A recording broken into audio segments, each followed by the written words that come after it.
নমস্কার। সৃষ্টি নিবেদিত চ্যানেল ভিশনের জনপ্রিয় অনুষ্ঠান কথা হবে গানে গানে পুনরায় আরেকবার আপনাদের স্বাগত জানাই। আজকে কিন্তু আমরা সেই মানুষটিকে পুনরায় নিয়ে এসেছি। পুনরায় বললাম এই কারণে, তার একটি এপিসোড আমরা টেলিকাস্ট করেছিলাম। দর্শকদের প্রচুর ভালোবাসা ছিল, অনেক শুভেচ্ছা ছিল এবং দর্শকদের অনুরোধে পুনরায় কিন্তু আমরা সেই মানুষটিকে আবার নিয়ে এসেছি।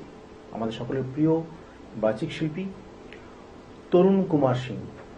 দাদা নমস্কার। এই চ্যানেলের সৌজন্যে আমি আবার এসেছি, দেখি আপনাদের এবারে কতখানি খুশি করতে পারি। দর্শক তো প্রচুর ভালোবাসা দিয়েছে আগের এপিসোডে, তো কিরকম লাগে এই ভালো মানুষের ভালোবাসা? খুব ভালো লাগছে যে চ্যানেলে এসে আপনাদের মাধ্যমে দর্শকের কাছে পরিচিতি হচ্ছি। খুব ভালো লাগছে। কোত্থেকে এসছেন একটু বলুন। আমি এসছি গোঘাট থেকে, অর্থাৎ গোঘাট বললে হয়তো সবাই জায়গাটা বুঝবে না, বিশেষ করে রামকৃষ্ণ দেবের জন্মস্থান কামারপুকুরের পাশাপাশি গ্রাম থেকে আর কি। পুণ্যভূমি গোঘাট কামারপুকুরের পাশে, যেখানে শ্রী শ্রী রামকৃষ্ণ পরমহংসদেবের জন্মস্থান, সেখান থেকে আসা মানুষ, গুণী মানুষ তো অবশ্যই হবে। তো প্রথম নিবেদন কি আজকে? প্রথম নিবেদন, আমাদের গ্রামে এক মানে শীতলমা ঠাকুর আছেন। আচ্ছা, সেই ঠাকুরকে নিয়ে লেখা এবং তার যে উৎসব তাকে নিয়ে একটি লেখা কবিতা আমি প্রথম নিবেদন করছি। আমি গোঘাট থানার অন্তর্গত যে সমস্ত মানুষ মানে এই দাদার ওই আশেপাশে অঞ্চলে থাকেন, তাদের জন্য বলবো যে এই কবিতাটা কিন্তু অবশ্যই শুনবেন, কারণ এটা আপনাদের জন্য ডেডিকেশন। চলুন। কবিতাটির নাম গ্রামের দেবী শীতলা মাতা। আমাদের এই কাঁটা পুকুর ছোট্ট একটি গ্রাম। এই গ্রামে এক দেবী আছেন, শীতলা মাতা নাম। মায়ের আছে ছোট্ট একটি মন্দির, উৎসবে মা বাহির হয়। বকুল গাছের গোড়ায় বেদি, সুন্দর স্নিগ্ধ ছায়াময়। স্বর্গীয় চিত্তরঞ্জন রায় ছিলেন মায়ের পূজারী ব্রাহ্মণ। বর্তমানে রাধাকৃষ্ণ রায়, দেবকুমার রায় পিতা পুত্র দুইজন। বৎসরে মায়ের 3টি উৎসব করি আমরা পালন। অঘ্রাণ মাসে নবান্ন, ফাল্গুন মাসে মাররান্না, জ্যৈষ্ঠ মাসে গাজন। মা আমাদের খুবই জাগ্রত, ঔষধ পায় 64 বসন্তের। দেশ বিদেশ থেকে ভক্তরা আসেন, বিশেষ করে চোখে। মায়ের চরণে রহিল আমার কোটি কোটি প্রণাম। সারা বিশ্বে ছড়িয়ে পড়ুক মোদের শীতলা মায়ের নাম। নমস্কার। অসাধারণ একটি গ্রামের মাকে, শীতলা মাকে ঘিরে যে এত সুন্দর কবিতা সৃষ্টি করা যায়, সেটা কিন্তু তরুণবাবু পরিষ্কার বুঝিয়ে দিলেন। আচ্ছা তরুণবাবু, একটা কবিতার মাধ্যমে একটা বিষয় জানতে পারলাম যে ঔষধ, মানে এই ঔষধ বা চোখের বিষয়টা, এটা কি অ্যাকচুয়ালি, এটা দর্শককে জানতে চাইতে পারে।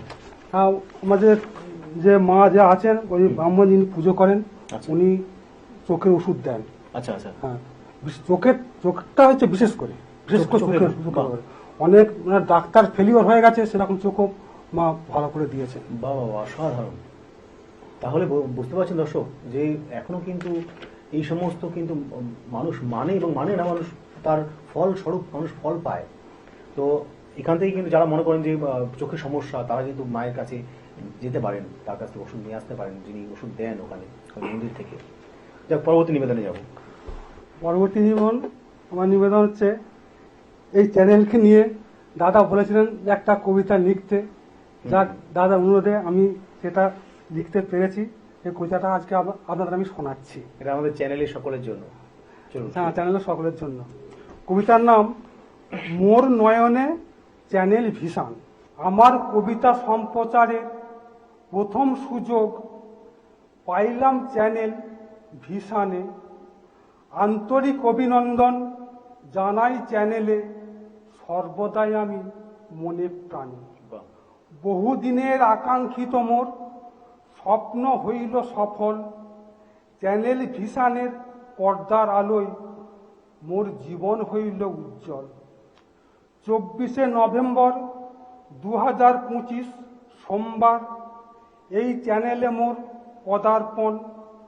আখির পর্দায় সেই চিত্রটাই জলজল করিয়াছে সর্বক্ষণ। সঞ্চালক হইলেন জয় আচার্য। এই চ্যানেল ভিশনে শহর নগর গ্রামান্তর হইতে তিনি প্রতিভা তুলে আনেন। এই চ্যানেলের প্রতি রহিল আমার অনেক অনেক শুভকামনা। আমি তরুণ কুমার সিং ঈশ্বরের কাছে সর্বদাই করি এই প্রার্থনা। নমস্কার। অসাধারণ অসাধারণ, মানে আমি জাস্ট আমি মানে বলেছিলাম যে দাদা আপনি এত ভালো কবিতা লেখেন, একটু চ্যানেলের সম্পর্কে যদি লেখেন তো সত্যি খুব ভালো লাগলো। মানে এত ভালো করে মানে উপস্থাপনা করা সত্যি খুব ভালো, মানে ভাষাগত দিক এত ভালো এবং প্রত্যেকটা একটার পর একটা ভাষা সাজিয়ে দিয়ে এত সুন্দর কবিতার সৃষ্টি করেছেন দাদা, সত্যি অসাধারণ। দাদা এই যে কবিতা, গ্রামের মানুষের ভালোবাসা সব মিলিয়ে মিশিয়ে একাকার, তার সঙ্গে আপনার একটা পেশাগত অন্য দিক, সব দিক সামলে কিভাবে এই লেখালেখি সময়টা পান? সবাই বললাম যে ঈশ্বরের আশীর্বাদ, তাহলে আমার কি ক্ষমতা আছে? আমার কোনো ক্ষমতা নেই, মানে সব ঈশ্বরের আশীর্বাদ। ঈশ্বরের আশীর্বাদ। মানে কতটা ডাউন টু আর্থ মানুষটা, হ্যাঁ আমার- এতেই বোঝা যায় যে গ্রামের মানুষ কিন্তু খুবই সত্যি খুব সহজ সরল হন। তার পরবর্তী নিবেদনে যাব। এই কবিতাটি হচ্ছে শিব বন্দনা। হে শিব শম্ভু ত্রিভুবনপতি, বিরাজ করিছ কৈলাস ধামে, দাও কেন দুঃখ হইয়া দিমু, চাহিয়া দেখো মোর পানে। তুমি আশুতোষ হও তুষ্ট, দূর করো যত মম কষ্ট, হইয়া থাকিও না আর রুষ্ট, জল ঝরায়ও না দুনয়নে, দাও কেন দুঃখ হইয়া দিমুখ, চাহিয়া দেখো মোর পানে। তুমি দিনেরও দয়াল অন্ধের যষ্টি, সুখ দুঃখ সবই তোমারই সৃষ্টি, আমার পানে দাও না দৃষ্টি, এই মিনতি শ্রীচরণে, দাও কেন দুঃখ হইয়া বিমুখ, চাহিয়া দেখো মোর পানে। নমস্কার। অসাধারণ অসাধারণ, খুব ভালো, অসাধারণ। মানে একটার পর একটা কবিতা শুনছি এবং মনে হচ্ছে সত্যি আরো শুনি। আচ্ছা তরুণ দা, একটা কথা জানতে ইচ্ছে করছে, গ্রামের এই যে এত ভালো কবিতা পাঠ করা, কবিতা লেখা, বিভিন্ন অনুষ্ঠানে পরিবেশন করা, গ্রামের মানুষ যদি কেউ শিখতে চান সেটা কি আপনি শেখাবেন? যদি এমন হয় যে কেউ কেউ শিখতে চাইলো, লেখালেখি তো শেখানো যায় না, এটা যা যার ভেতরকার ব্যাপার, কিন্তু যদি কবিতা পাঠ করার বিষয় শিখতে চান সেই ক্ষেত্রে আপনি কি বলবেন? সেটা হয়তো আমি অ্যাডভান্স দিতে পারি, অ্যাডভাইস, কিন্তু লেখাটা তো ওইটা না, ওটা সম্ভব নয়, ওটা প্রতিভা যার যার প্রতিভা, ইনবিল্ড, ওটা জন্মগতভাবেই পাওয়া হয়। যাই হোক, ঠিক আছে। আপনি যেমন বললেন যে ওই কবিতাটায় যে আমার নামটা একটু ইন করতে ওখানটায়, কিন্তু কিন্তু মা সরস্বতীর কৃপায় কিভাবে আপনাকে ওখানে ইন করবো সেই জায়গাটা আমাকে মা সরস্বতী জায়গাটা চলে আসে, এটা মানে চলে হয়ে যায় ওটা। আপনাকে সঙ্গে সঙ্গে ফোন করে বলেওছি, হ্যাঁ, দাদা আমি আপনার আসলে অনেক কথা হয়, হ্যাঁ। আমি অনেক বিষয় আলোচনা হয়। এই কিছুক্ষণ আগেই আমরা মানে ক্যামেরার বাইরেও গিয়েও কিন্তু বেশ কিছু গান শুনছিলাম দাদার কণ্ঠে, মানে দাদা স্বরচিত কিছু গান। এই কবিতাগুলো দিয়ে কি সুন্দর সুন্দর গান বেঁধেছেন। আমরা অবশ্যই অন্য একটি এপিসোডে নিয়ে আসবো তাকে গানের মাধ্যমে, আমরা অবশ্যই পাবো। যাবো পরবর্তী নিবেদনে। এবারে যে কবিতাটি শোনাবো এটা হচ্ছে সামনে তো পৌষ পার্বণ, এই পৌষ পার্বণ নিয়ে একটা কবিতা আমি আপনাদের শোনাচ্ছি। কবিতার নাম হচ্ছে পৌষ পার্বণ। বাউনির দিনে সারা রাত চলে টুসু পূজা ও টুসুর গান, ভোরের বেলায় ভাসায়ে টুসুরে করি মরা পুণ্য মকর স্নান। 3 দিন ধরিয়া চলে পিঠে পার্বণ, কি যে দারুণ মজা, গড়গড়ে সরু চাগলি আজকে, দুধে শিউলি পাতি সাপটা ভাজা। দিকে দিকে চলে নাম সংকীর্তন, মেলা পূজা ও আরাধনা, দেবতার চরণে অর্ঘ্য দিয়া যে যার করি মরা প্রার্থনা। লক্ষ লক্ষ পুণ্যার্থী যায় গঙ্গা সাগর মেলায়, বাসে ট্রেনে শেষে লঞ্চে জাহাজে কত জলরাশি পাড়ি দেয়। পুণ্য স্নান করি পুজো দেয় ভক্তরা কপিল মুনির আশ্রমে, বছর বছর এই সাগর তীর্থে কত পুণ্যার্থীদের ঢল নামে। পয়লা মাঘ হয় বার লক্ষ্মীর পূজা, বঙ্গবাসীর ঘরে ঘরে, কেহ পূজা করেন ঘট পাতিয়া, কেহ বা প্রতিভা উত্তোলন করে। নমস্কার। অসাধারণ। মানে এই যে প্রাকৃতিক সামাজিক বিষয়গুলোকে কিন্তু কবিতার মধ্যে নিয়ে আসা, এটা কিন্তু একটা খুব বিরাট বড় গুণ। আচ্ছা, এই যে এই বিষয়গুলো লিখতে গেলে তো অনেক বই পুঁথিপত্র পড়তে হয়। না এগুলো এগুলো না দাদা, আমার অত বই পুঁথিপত্র পড়ার মতো আমার সময় নাই।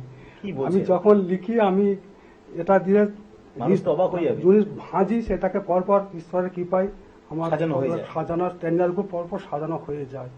কোনো বই বই মানে পুঁথিগত শিক্ষার দিক থেকে নয় এটা। একেই বোধহয় বলে গড গিফটেড, মানে ঈশ্বর প্রদত্ত দান, মানে ঈশ্বর দান। তো দাদা ঠিক জন্মসূত্রেই হয়তো এই এই এই গুণটা নিয়েই জন্মগ্রহণ করেছে। কথা বাড়াবো না, অনেক কিছু শুনতে হবে। পরবর্তী কি? পরবর্তী কবিতা, সামনে তো বড়দিন আসছে 25শে একদম, ডিসেম্বর। একদম 25শে ডিসেম্বর নিয়ে একটা লিখেছি, আনন্দের দিন। আনন্দের দিন। হোক তাহলে শুনি। কবিতার নাম হচ্ছে বড়দিন। সারা বিশ্বে 25শে ডিসেম্বর সকলের বড়দিন। আবাল বৃদ্ধ বনিতা মাতিয়াছে, আলোই হইয়াছে রঙিন। বড়দিনের ছুটি আজকে, অফিস আদালত কলেজ স্কুল। খুশির জোয়ারে ভাসিয়া গিয়াছে সবার হৃদয় নদীর কূল। রাজপথে ছুটিয়াছে গাড়ি কত শত নর নারী। মাইক বক্স বাজায়ে নাচিতে নাচিতে পিকনিক স্থানে দিতেছে পারি। গ্রামগঞ্জ শহর নগরের প্রতি গির্জায় গির্জায় করজোড়ে শির করিয়াছে নত প্রভু তোমার প্রার্থনায়। চারিদিকে চলিয়াছে উৎসব কত বিচিত্রা অনুষ্ঠান। এই অধম তরুণ প্রণাম করিয়া তোমায় জানাইল সম্মান। নমস্কার। অসাধারণ, অসাধারণ। এই বড়দিন কথাটা মানে শুনেই কিন্তু মনে হচ্ছে ছোট্টবেলাকার কথা মনে পড়লো। মানে এখন কিন্তু মানুষ ক্রিসমাস ডে, 25শে ডিসেম্বর, বড়দিন কথাটা আস্তে আস্তে হারিয়ে আছে। কিন্তু আমরা কিন্তু যখন ছোট থেকে বড় হয়েছি, স্কুল যখন পড়তাম, দাদা যে কথাগুলো লিখেছে কবিতার মাধ্যমে, আমি ঠিক চোখে সেই দিনগুলোর কথা ভাবছিলাম, একদম সেম টু সেম। কি সুন্দর মিলে গেছে। আমার মনে হয় যারা দর্শক মন্ডলী যারা দেখছেন অনুষ্ঠানটি, তাদেরও ঠিক তাই, মানে অনেক কিছু মিলে যাবে। খুব ভালো লাগলো। দাদা পরবর্তী কি শুনবো? পরবর্তী আমি একটা দেশাত্মবোধক কবিতা শোনাচ্ছি। দেশাত্মবোধক, বাহ, এর আগেটা শুনেছিলাম। হ্যাঁ হ্যাঁ হ্যাঁ, দেশাত্মবোধক ওটা রয়েছে। ওটা আলাদা, এটা আলাদা। এটা আলাদা। বাহ বাহ। আরো দেশাত্মবোধক আরো রয়েছে। আচ্ছা আচ্ছা। এই দেশাত্মবোধক কবিতাটির নাম মুক্তির মন্ত্র। রাঙা রক্তের স্রোতে আসিয়াছে ভেসে মোদের স্বাধীনতা। ভারত গগনে উদিয়াছে মোদের জাতীয় পতাকা। নেতাজি জওহরলাল গান্ধীজি কত মহান দেশপ্রেমিক দিয়া গিয়াছেন প্রাণ। তাদের রক্তে স্বাধীনতা পাইয়াছি, এ স্বাধীনতা তাদের দান। তাই মুক্তি আসিয়াছে ভারতবর্ষে, জাগিয়াছে মানুষ তাঁরই হরসে। দিয়া গিয়াছেন টুটে পায়ের বেরি, মুক্তি পাইয়াছে ভারত মাতা। ভারত গগনে উদিয়াছে মোদের জাতীয় পতাকা। মুক্তির মন্ত্র বন্দে মাতারম, গাহিব যতক্ষণ থাকিবে প্রাণ। টলিব না মোরা, করিব না ভয়, বলিব জয় ভারত মাতা। ভারত গগনে উদিয়াছে মোদের জাতীয় পতাকা। নমস্কার। বন্দে মাতরম। সত্যি এত ভালো দেশাত্মবোধক কবিতা, খুব ভালো, অসাধারণ লাগলো। আশা করি দর্শকদের খুব ভালো লাগলো। 15ই আগস্ট আসলেই কিন্তু আমরা এই ধরনের কবিতা বা গান শুনি। যাই হোক, পরবর্তী সময় খুব সীমিত আমাদের। ধীরে ধীরে কিন্তু আমরা সময়ের পরবর্তী পেরে উঠি না, সময় সবসময় পিছনে তাড়া করে আমাদের। তো সময় অল্প, তার মধ্যে যতগুলো কবিতা শোনা যায়, যে কটা কবিতা শোনা যায়। পরবর্তী কবিতার নাম হচ্ছে সন্ধ্যা প্রদীপ। সন্ধ্যা বেলায় তুলসী তলায় প্রদীপ জ্বালাই জেরে, আলতা পায়ে সিঁদুর মাথায় রাঙা শাড়ি পরে। বাস্তুদেবীর চরণ তলে সন্ধ্যা প্রদীপ দেয় জেলে, শাঁখ বাজিয়ে ধূপ ধুনাতে অর্ঘ্য তাহার তরে। আলতা পায়ে সিঁদুর মাথায় রাঙা শাড়ি পরে, বঙ্গদেশের ঘরে ঘরে বঙ্গবধূ এমন করে মঙ্গল দ্বীপ জালে সাবিত্রী বেহুলার দেশে দুঃখ এখানে সোহাগে মেশে ভেসেও চোখের জলে এমন দেশের গৃহবধূ দেবদেবীদের পূজে শুধু সংসারের সুকোতরে আলতা পায়ে সিঁদুর মাথায় রাঙা শাড়ি পরে। নমস্কার। অসাধারণ অসাধারণ, মানে গ্রামের যে প্রাকৃতিক দৃশ্য, মনোরম প্রাকৃতিক দৃশ্য বা গৃহস্থলে যে সমস্ত কাজ করে সমস্ত কিছুই কিন্তু তার কবিতায় ধরা পড়ে। খুব ভালো লাগে, অসাধারণ, মানে এত ভালো ভালো কবিতার ছন্দ, তার ভাষা খুবই ভালো। পরবর্তী কি শুনবো দাদা? পরবর্তী নাম হচ্ছে নাবিক। নাবিক, বাহ বেশ। গুরু ব্রহ্মা, গুরু বিষ্ণু, গুরুদেব মহেশ্বর, জীবন তরীর পথের নাবিক গুরু পরম ঈশ্বর। গুরু বিনা জীবন বৃথা, শাস্ত্রে কহে তাই, মানব জীবনে গুরু বিনা গতি নাই। গুরুর আশীর্বাদে হয় মানব জীবন সুন্দর, জীবন তরীর পথের নাবিক গুরু পরম ঈশ্বর। ত্রিসন্ধ্যা গুরু জপ করেন যেই জন, সংসারের যত দুঃখ যারা হয় সব মোচন। গুরু হইলেন পরম ব্রহ্ম, গুরুপদে রাখো অন্তর, জীবন তরীর পথের নাবিক গুরু পরম ঈশ্বর। নমস্কার। অসাধারণ, মানে গুরুকে নিয়ে এত ভালো একটি কবিতা, যে সত্যি বাস্তব চিত্র, মানব জীবনে বাস্তব চিত্রটি তুলে ধরলেন, খুব ভালো লাগলো দাদা। সময় বেশি নষ্ট করবো না, আমি পরপর যতটুকু সময় পাওয়া যায় যে কটা কবিতা শোনা যায় দাদার কাছ থেকে চেষ্টা করবো দর্শক মণ্ডলীকে সেই সমস্ত কবিতাগুলো শোনাবার। দাদার পরবর্তী নিবেদন। পরবর্তী নিবেদন এটাও একটা দেশাত্মবোধক কবিতা। কবিতার নাম হচ্ছে এই মাটি আমার মা। একদম ঠিক। এ দেশ আমার জন্মভূমি, এই মাটি আমার মা, তাই তো মায়ের দুঃখ ব্যথা প্রাণেতে সয় না। বাহ। এই মাটি আমার মা, এই মাটি আমার মা, এই মাটি আমার মা। এই মাটির বুকে জন্ম নিয়ে কেউ গর্বে ভরাই বুক, কেউ বা আবার জন্মে শুধু দেয় যে মাকে দুঃখ। সকল ছেলেই গর্বিত হোক, কোন মার না হয় বাসনা, তাই তো মায়ের দুঃখ ব্যথা প্রাণেতে সয় না। এই মাটি আমার মা, এই মাটি আমার মা, এই মাটি আমার মা। এই মাটির বুকে বারে বারে আসেন ভগবান, পাপাচারী করিতে বিনাশ পাই না পরিত্রাণ। কত দস্যু ছেলের দস্যিগিরি মাকে দেয় যন্ত্রণা, তাই তো মায়ের দুঃখ ব্যথা প্রাণেতে সয় না। এই মাটি আমার মা, এই মাটি আমার মা, এই মাটি আমার মা। নমস্কার। আমি দাদার কবিতা শুনতে শুনতে ভাবছিলাম দাদা কত বিষয় বস্তু নিয়ে যে কবিতা লিখেছে দাদা। এরকম হয়েছে কখনো যে ঘুমোচ্ছেন হট করে মাথায় কিছু আসলো, লাভ দিয়ে উঠে গিয়ে আবার আবার লিখতে শুরু করলেন, এমন হয়েছে কখনো জীবনে? হ্যাঁ, শুয়ে থাকতে থেকেও বা অনেক সময় আসে লেখা। আচ্ছা, সেগুলো আমি তখনই চেষ্টা করি যে এটা থেকে, মানে এমন তো হতে পারে যে আপনি হ্যাঁ, ভাবলেন হ্যাঁ, পরে পরে ভুলে যাবেন, তার জন্য আপনি উঠে আবার সঙ্গে সঙ্গে লিখতে হচ্ছে, এটা হয়েছে জীবনে? জীবনে হয়েছে, সঙ্গে সঙ্গে লিখতে হয়েছে। ভুলে যাওয়ার সম্ভাবনাটা বেশি, কারণ সেটাই। রাত্রির ব্যাপার তো আবার ঘুমোলি হয়তো সেই জিনিসটা মন থেকে চলে মন থেকে যেতে চলে যেতে পারে, সেরকম সময় হয়েছে, লিখতে হয়েছে, বাহ, খুব সেটা সুন্দর, লিখতে খুব হয়েছে। আচ্ছা দাদা, সময় খুব সীমিত, হ্যাঁ, ইচ্ছে করছে অনেক কবিতা শুনতে, মানে দাদার তো অনেকগুলো ডায়েরি যা আমি শুনলাম ব্যাক স্ক্রিনে যে প্রচুর নাকি লিখেছেন, অনেক লেখা আছে। আমার 100-র উপর লেখা আছে, 100 উপর লেখা, মানে বুঝতে কবিতা পারছেন? গান মিলে 100-র উপর লেখা আছে। তাতে কয়েকটা এপিসোড, মানে বেশ কিছু এপিসোড করে তবে কি সম্পূর্ণ হবে। দাদা কণ্ঠে পরবর্তী নিবেদন। এই কবিতাটির নাম হচ্ছে ওগো সুন্দর পৃথিবী।